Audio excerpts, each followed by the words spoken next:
کیا محمد الرسول اللہ والذین معہ اشداء علی الکفار رحماء بینہم، جو بھی محمد صلی اللہ علیہ وسلم کے ساتھی ہیں وہ اسلام دشمنوں پہ بہت سخت اور آپس میں بہت رحم دل ہیں۔ تراہم رکعا سجدا، جب بھی تم ان کو دیکھو گے رکوع اور سجدے میں، اور یبتغون فضلا من اللہ ورضوانا، ہر وقت اللہ کی رضا کی تلاش میں رہتے ہیں وہ۔ تو اس لیے صحابہ کو منافق کہنا یا صحابہ کے اعمال کی جو ہے نا وہ غلط لاجک بیان کر کر کے ان کو برا بھلا کہنا، یا ان کے آپس کے اختلافات میں کسی ایک جانب کو بھی برا بھلا کہنا، یہ سب اہل سنت والجماعت کے نزدیک حرام اور ناجائز ہے۔ آج کل کچھ بدتمیز لوگ پیدا ہو گئے ہیں یوٹیوب پہ، جنہوں نے نہ کسی بزرگ کو چھوڑا، نہ صحابہ کو چھوڑا، نہ تابعین کو۔ بدتمیز جب بھی بولو تو ایک ہی طرف دماغ جاتا ہے سب کا، کبھی امام ابو یوسف کے خلاف، کبھی جو ہے وہ حضرت معاویہ کے خلاف۔ حضرت ابو سفیان کا نام بھی احترام سے نہیں لیا جاتا، ٹھیک ہے نا، کہ ان کی جو ہے نا وہ اتنی دیر سے اسلام لائے، انہوں نے یہ کیا، انہوں نے یہ کیا، انہوں نے یہ کیا، انہوں نے یہ کیا، ہاں آخر میں اسلام قبول کر لیا تھا ٹھیک ہے، تو جب کر لیا تھا اور اللہ نے اس اسلام کو مانا، اور نبی نے اتنی عزت دی ان کو، اتنی عزت دی نبی صلی اللہ علیہ وسلم نے، اور سب سے بڑھ کر یہ کہ ان کی بیٹی سے نبی نے نکاح کیا۔ حضرت ابو سفیان کے نبی صلی اللہ علیہ وسلم سے کئی رشتے ہیں۔ ایک رشتہ عرب کے سردار تھے، حدیث میں آتا ہے خیارکم فی الجاہلیت خیارکم فی الاسلام، جو جاہلیت میں بہتر تھے اسلام میں بھی وہی سب سے بہتر۔ تو جاہلیت میں بھی عرب کے سردار ابو سفیان تھے، تو اس حدیث کی روشنی میں اسلام میں بھی ان کا درجہ کم نہیں ہے۔ دوسرا ان کا نبی صلی اللہ علیہ وسلم سے رشتہ داری، حدیث میں آتا ہے ان احق ما اکرم بہ الرجل ابنتہ او اختہ، سب سے زیادہ قابل احترام وہ ہے، ابو داؤد کی روایت ہے، کہ جس کی بیٹی یا بہن تمہارے نکاح میں ہو۔ تو ابو سفیان کی بیٹی نبی صلی اللہ علیہ وسلم کے نکاح میں تھیں یا نہیں تھیں؟ تو اس لحاظ سے بھی نبی کے لیے جب قابل احترام ہوئے تو ہمارے لیے تو بطریق اولا، یہ رشتہ بھی حضرت ابو سفیان سے۔ اور تیسری بات، حضرت ابو سفیان نے جو اسلام کے خلاف جنگیں لڑی ہیں اسلام لانے سے پہلے، اسلام لانے کے بعد اس کی تلافی کی ہے اپنی اس غلطی کی، اور پھر اسلام کے حق میں بڑی جنگیں لڑی ہیں۔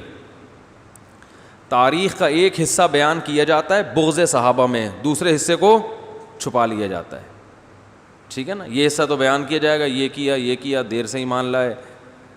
تو جن لوگوں کو حضرت معاویہ سے چڑ ہے تو ان کو حضرت معاویہ کے والد سے بھی چڑ ہوگی، تو یہ ان کا ذاتی بغض ہے، جو یہ حقائق کے نام کے عنوان سے نا کہ ہم حقیقت بیان کرتے ہیں، اس عنوان سے یہ لوگوں کے سامنے بیان کرتے ہیں۔ لیبل اچھا ہے مگر نہ ان کے ارادے اچھے ہیں، نہ ان کی نیچر اچھی ہے۔ تو حضرت ابو سفیان رضی اللہ تعالیٰ عنہ نے بہت جنگیں لڑی ہیں بعد میں اسلام کے دفاع کے لیے، بہت قربانیاں دی ہیں۔ حضرت معاویہ نے بہت قربانیاں دی ہیں اسلام کے دفاع کے لیے۔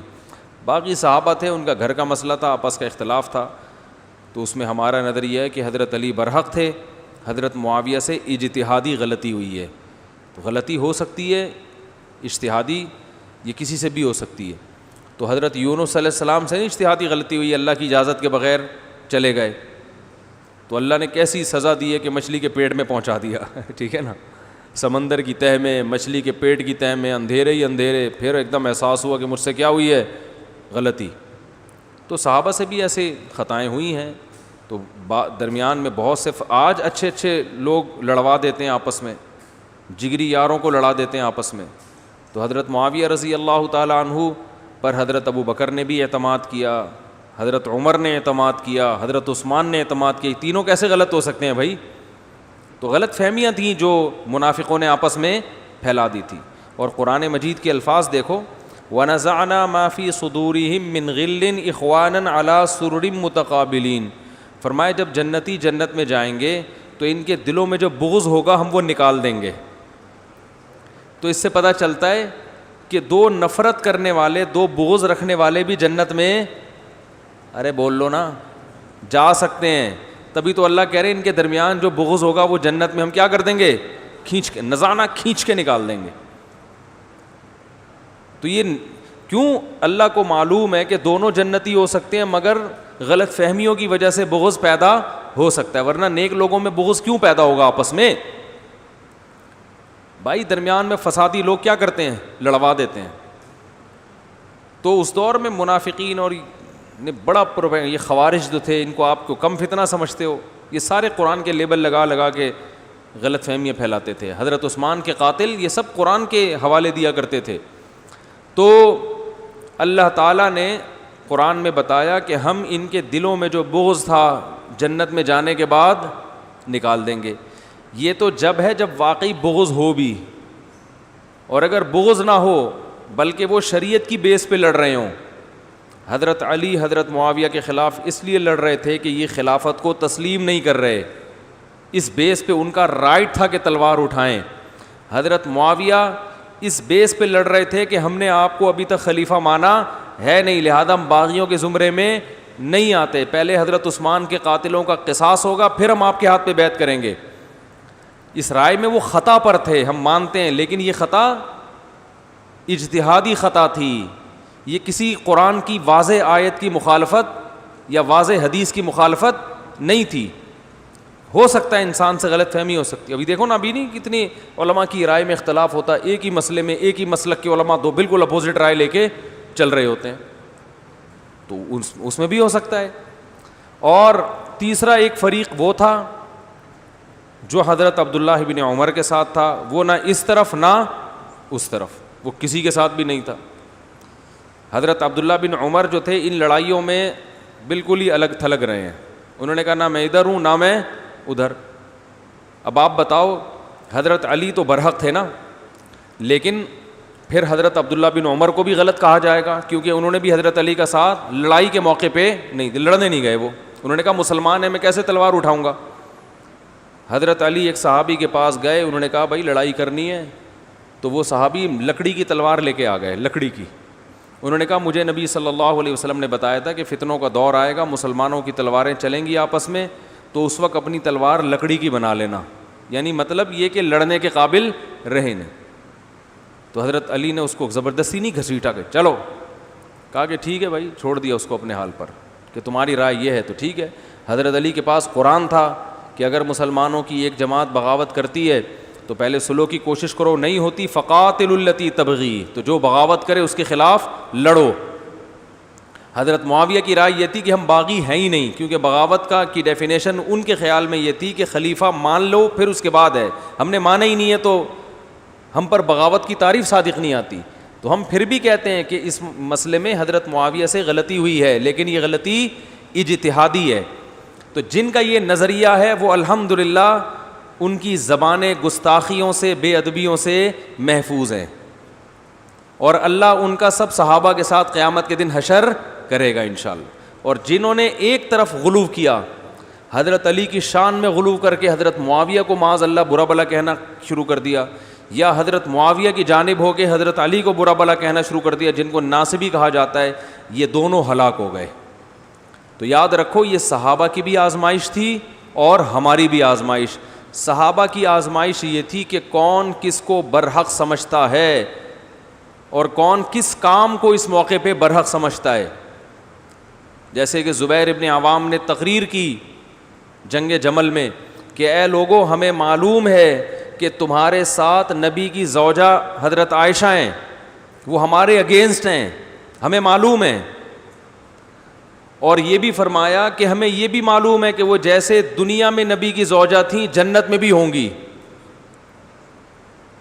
لیکن اللہ ہمیں آزما رہا ہے کہ ایسے موقع پہ تم نے اللہ کی آیات پر عمل کرنا ہے یا نبی کی زوجہ کی رعایت کرنی ہے. تو یہ بھی آزمائش تھی کہ نہیں تھی؟ کیونکہ اللہ کا حکم ہے کہ جو فریق بغاوت کرے اس کے خلاف تلوار اٹھاؤ. تو یہ صحابہ کی بھی آزمائش تھی کہ جو جس کو حق سمجھتا ہے اس کو فالو کر رہا ہے کہ نہیں کر رہا. تو وہ جس نے جس بات کو برحق سمجھا اس نے اس کو فالو کیا.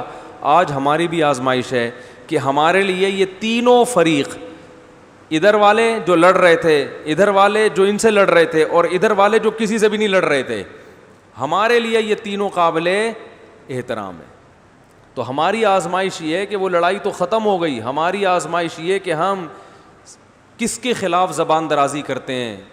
ہم تینوں فریق سے محبت کرتے ہیں اس لیے کہ وہ نبی کے ساتھی تھے اور انہوں نے نبی کا ساتھ دیا ہے، اس بیس پہ ہم محبت کرتے ہیں، یا ہم اپنی زبانیں ان کے خلاف چلانا شروع کر دیتے ہیں؟ تو اس آزمائش میں اہل سنت والجماعت پورے اترے ہیں، اس لیے کہ یہ وہ فرقہ ہے جو جنت میں داخل ہوگا 73 فرقوں میں، اور جو اہل سنت والجماعت نہیں ہے انہوں نے کسی نہ کسی فریق کو برا بھلا کہہ کے اپنی آخرت برباد کر لی۔ اور یہ صحابہ کا جو بغض ہے نا، ہم نے بڑے بڑے علماء سے سنا ہے، یہ ایسی سزا ہے کہ دنیا میں اللہ اس کی توبہ قبول نہیں کرتا، ایسا لگتا ہے، آخرت میں تو ہوگی ہر جرم کی، لیکن دنیا میں اللہ انہیں پنپنے نہیں دیتے۔ جن تحریکوں کے بانیوں نے صحابہ کے خلاف لکھا وہ تحریکیں نہیں پنپ پائی ہیں آج تک، حالانکہ بعض تحریکیں ایسی ہیں جن کے بانیوں نے صحابہ کے خلاف لکھا، بعد والے لوگوں نے نہیں لکھا، مانا، لیکن اللہ ان کو چلنے نہیں دے رہا، ٹھیک ہے نا۔ اللہ کہہ رہے تم سے جرم اتنے بڑے ہو گئے کہ دنیا میں معافی نہیں، دنیا میں اس کی نحوست ہو کے رہتی ہے۔ تو جو بھی صحابہ کے خلاف بولتے ہیں نا، دنیا میں اللہ بہرحال ان کی زندگی سے برکت چھین لیتا ہے، ان سے روحانیت ختم ہو جاتی ہے، اصلاح امت کا کام ان سے اب نہیں ہوگا کبھی بھی۔ تو دنیا میں نہیں اللہ انہیں پنپنے دیتا، آخرت میں اللہ معاف کر دے گا، وہ تو ہر جرم کی معافی آخرت میں اللہ نے رکھی ہے، دنیا میں اگر توبہ کر لو آخرت میں، دنیا میں اس کی سزا ملتی ہے۔ تو جو بھی صحابہ کے خلاف بولتے ہیں، زبانیں دراز کرتے ہیں، تو ہم نے دیکھا ان کی زندگیوں سے نور اور روشنی اور رونق ختم، اب وہ ساری زندگی بس نفرتیں ہی بانٹتا رہے گا، وہ جس کی عادت پڑ جائے نا ایک دفعہ، بس ان کا کام اب خیر کا کام نہیں ہوگا ان سے۔ تو سورہ حجرات جو ہے اس میں اللہ تعالیٰ نے بہت سارے